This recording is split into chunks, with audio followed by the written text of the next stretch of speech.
Hello and welcome to this Dawn Busters Taste Challenge. I have two straight rye whiskey, and they're both at 90 proof.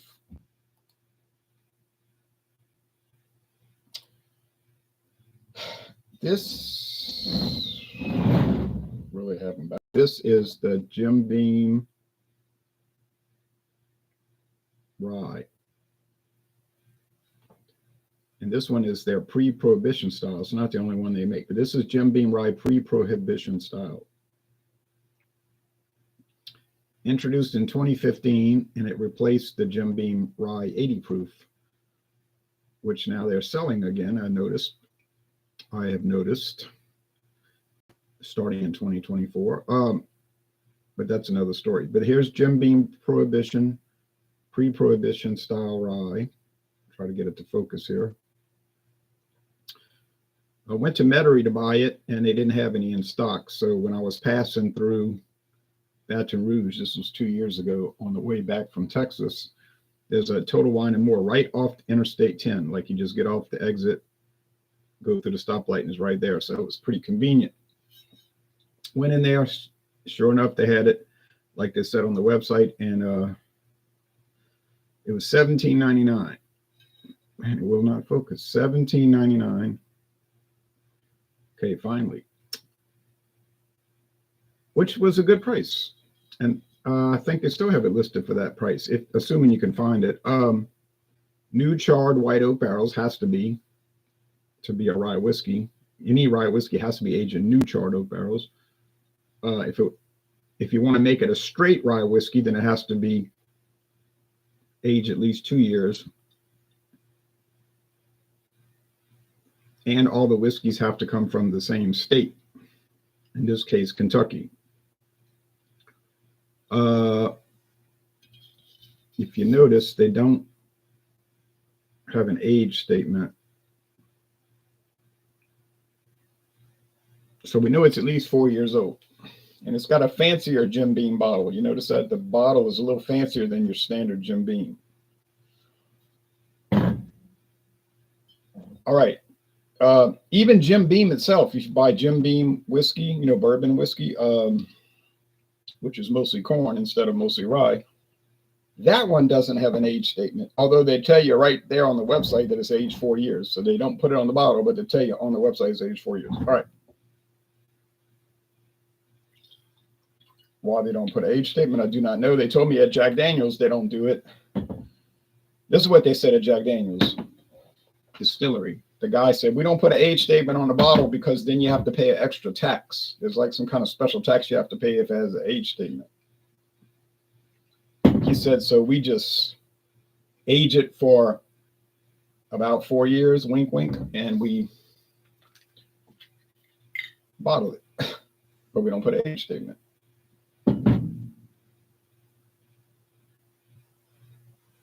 Real cork. Ezra Brooks. So he didn't say they aged it exactly 4 years, but I mean, he said it unofficially, you know what I mean?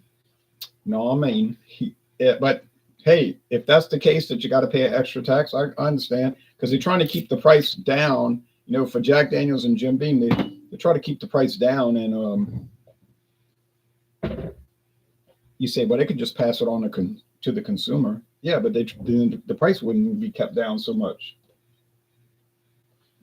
That's why these people that always run around saying, we're going to tax the rich. We're going to tax the rich.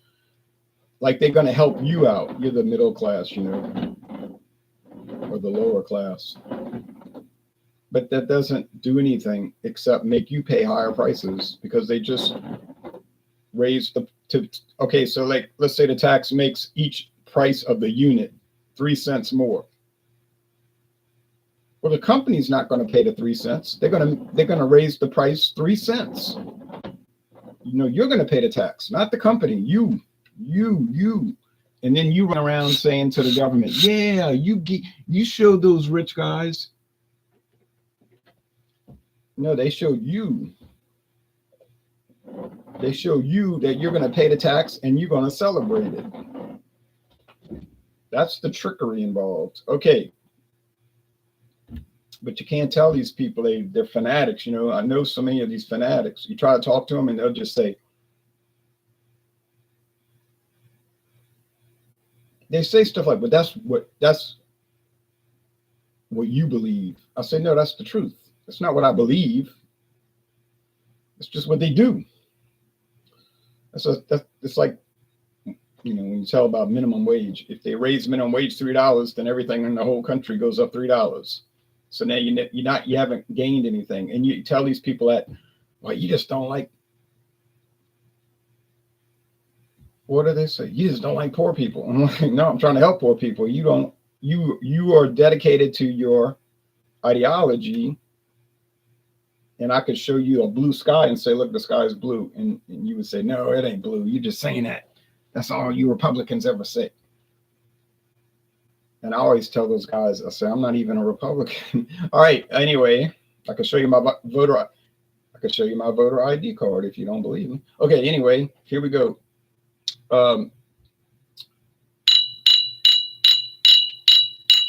They're both copper. One is a little more amber. The one on my right hand, one is a little more copper, but they're close. You may have trouble finding both of these this day and age. This book drives me crazy where the cover keeps sticking up. I'm almost finished reading it. A good book though. But my neighbor kind of forced it on me, you know. She likes, you should read this. Didn't ask to read it, but I read it and it is good. Hello, I'm curious if you have seen Metallica Black and Whiskey. I have only seen it online, says Craig Spencer. No, I haven't. In fact, never heard of it until you mentioned it just now. Never heard of it. Okay.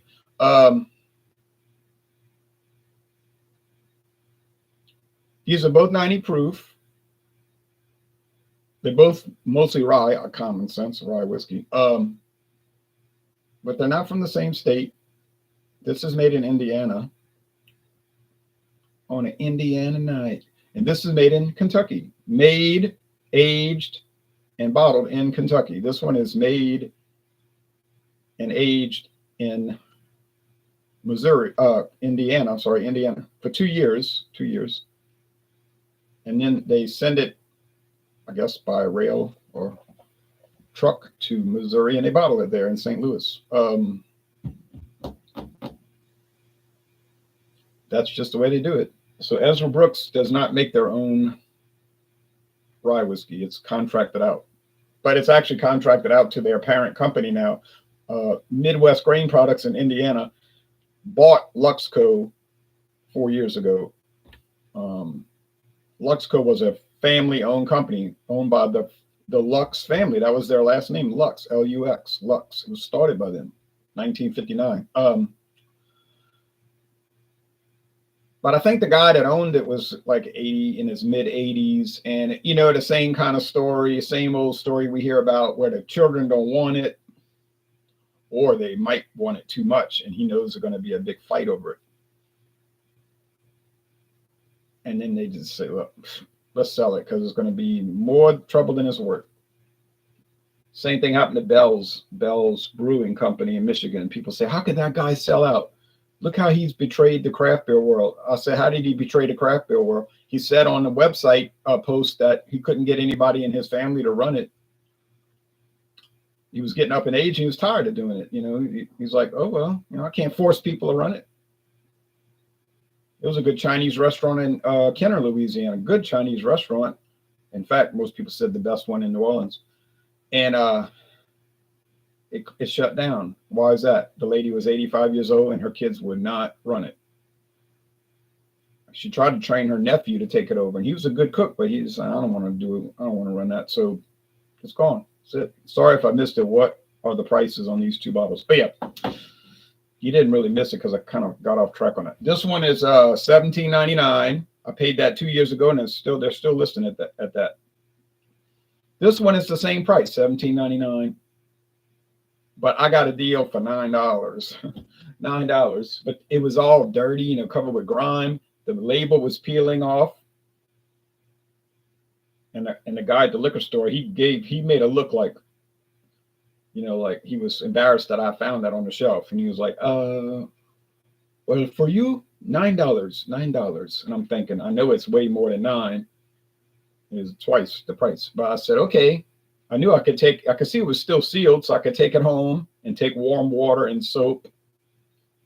And I washed it off. And once it dried, a day or two later, make sure it was totally dry. I took tape and I taped all the label down so it would look presentable.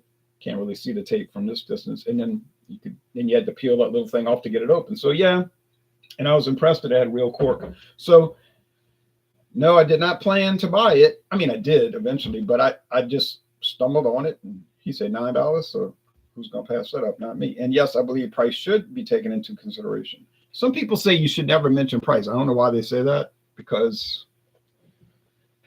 you got to buy the stuff, right? I don't know what the reasoning is when people say that. It would be like saying, well, when you buy a car, you should never worry about the price. Well, who doesn't do that? Who does that?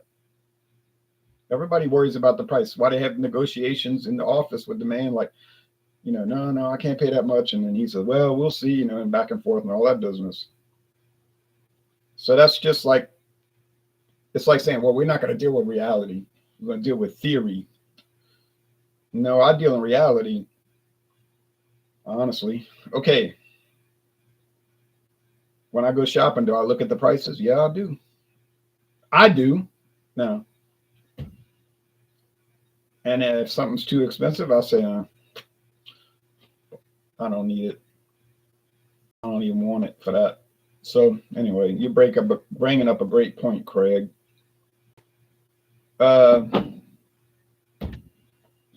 This smells nice, but it doesn't smell like anything remarkable. It's just like whiskey.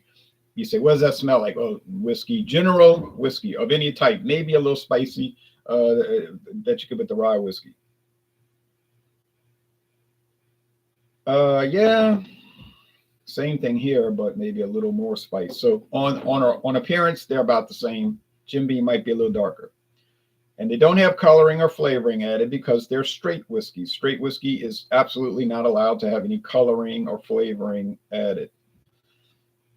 So if you have a problem with that, and I can see why, you say, I don't want my whiskey being colored or flavored. Just always buy what says straight whiskey. If you buy it and it says straight, then you don't have to worry about it because you know it's not colored or flavored. Now, some people say, well, I don't even care about that. If it tastes good, I buy it. Okay, well then it wouldn't mean, and it wouldn't matter. And do I know people like that? Yeah, I know a lot of people like that. You start talking about coloring, flavoring, and technical details, and they're like staring into space because they're not interested in hearing all that. They don't care. And that's fine. They're just drinkers. They're not theorists. They're not hobbyists. They drink as a habit or a problem, maybe even, but not as a hobby. They're not interested in the history. But it wasn't even called Jim Beam until 1938. It means nothing to them. Okay.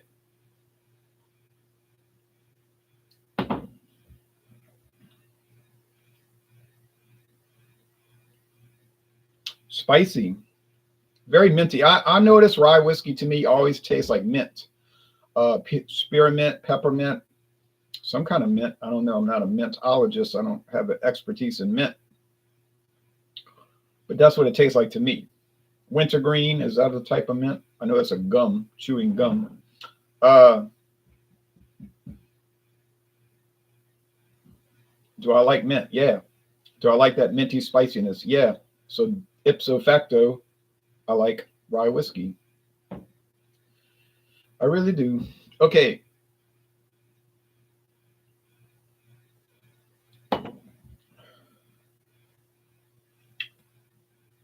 Yes, but not as minty. Has the same character, but not as much of it. It has a sweetness too, probably coming from that corn. Corn is sweet. Why do you think they use corn syrup to sweeten drinks? Because it's sweet. It's sugary. Why does bourbon taste like sugar water to me? Well, think about it. Bourbon is a type of corn whiskey. Corn is sweet. I think the bourbon is sweet. I think bourbon tastes like sugar water. These do have a sugar water flavor also, but they're not mostly corn. You see, but they might have 49% corn, I know this one does because it says on the website it's 49% corn, 4% malted barley. That'll give it a little breadiness. And it's 51% rye. Okay. Now, would they be allowed to make our whiskey that would be 50% rye, 25% corn, and 25% malted whiskey, malted barley whiskey? Would they be allowed to do that? Yes, of course you could do that. 50, 25, 25. And you could just call it blended whiskey because there's no majority. There would be no majority grains, so then it would just have to be blended whiskey. Hey, that's cool if it tastes good and it's blended well. Some people are fixated on that, like in Scotland. Oh, I would never buy blended whiskey. I only buy a single malt. But they never explain why that's like a problem. It's like, but why? Well, because I'm an elitist. But what made you think that barley is superior to corn and rye? It's like people saying a certain type of vegetable is the best. It might be the best to you. There's no such thing as the best vegetable or the best beer style. That's the one that cracks me up. They'll say that's a bad style. According to who? Oh, you think it's a bad style. Oh, I get it. And since you think you're the center of the world, then if you say it's a bad style, then automatically it's a bad style. I forgot you're the most important person in the world in your mind, such as your fantasy.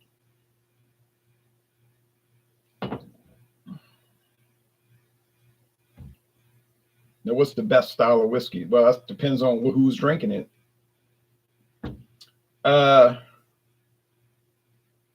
do they have cheaper, unappealing whiskeys? Yeah. Do I have some? Yeah. Do they taste cheap? Yes. I'm not talking about the cheapness or the expensiveness of it. I'm talking about the style issue right now. All right. So this tastes nice. Very nice. I would recommend it. I would buy it again, theoretically, at least. And I like it. I'm glad I bought it. Don't know what it is, but I'm glad I bought it. All right. How about over here?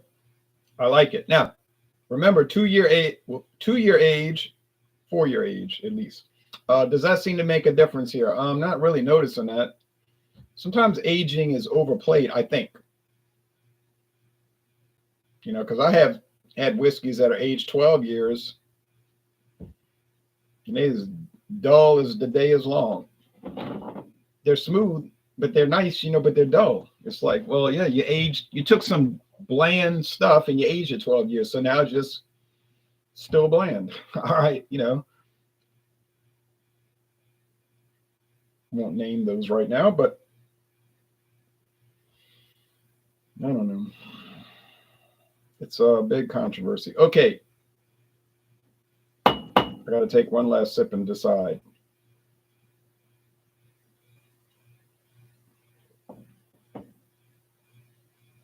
And like Rush said in 1980, even if you choose not to decide, you still have made a choice. Even if you choose not to decide, you still have made a choice. But you know how that goes. This camera is funky. You know how that goes. Because like they say, artisans and plowmen, they must be the ones to start to mold a new reality. Really.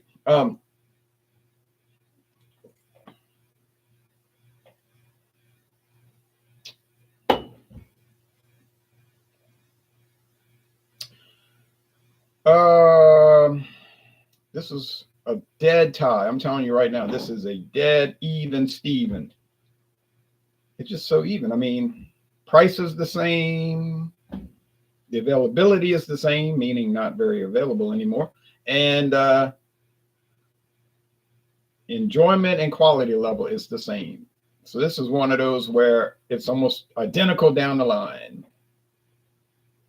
And like ZZ Top said, you got to move it on down the line. Okay, you really do have to move it on down the line. All right. But anyway, I dig a pony, and I'm ready to call it.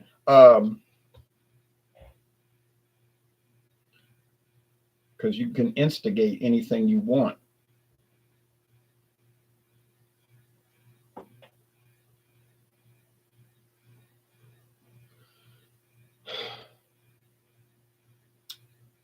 And you can investigate anything you want.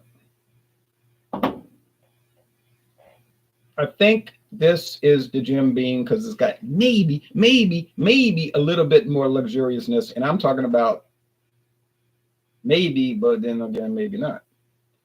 So, ooh, I hope I got it right. I did because I'm an expert. See, if I get it wrong, then I blame the company.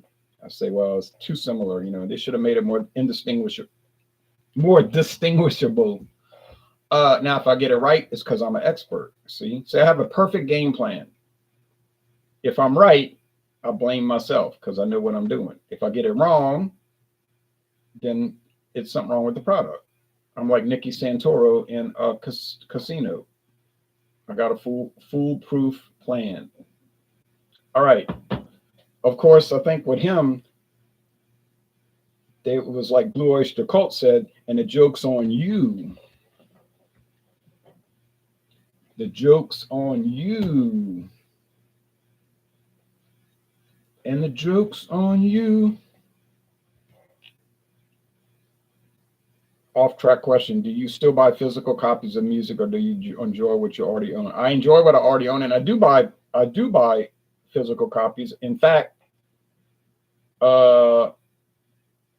last year I was in Alabama and I found a LP, the old vinyl LP gatefold of Blows Against the Empire. Paul Kantner, Jefferson Starship, Blows Against the Empire, 1970.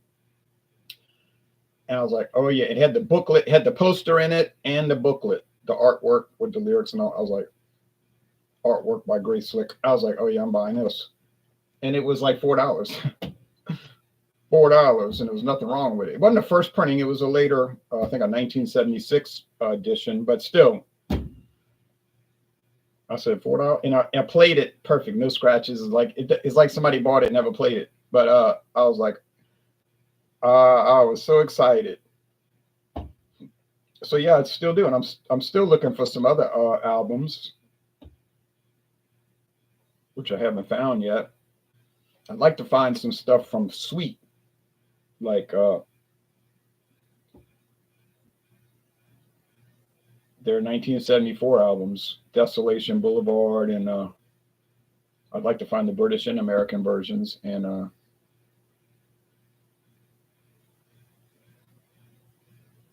the other one was a Sweet Fanny, Sweet FA. Okay, yeah. All right, y'all take care now. I'm more of a hard rock person, but I do have the Carpenters, the singles, 1969 and 1973. All right, y'all take care.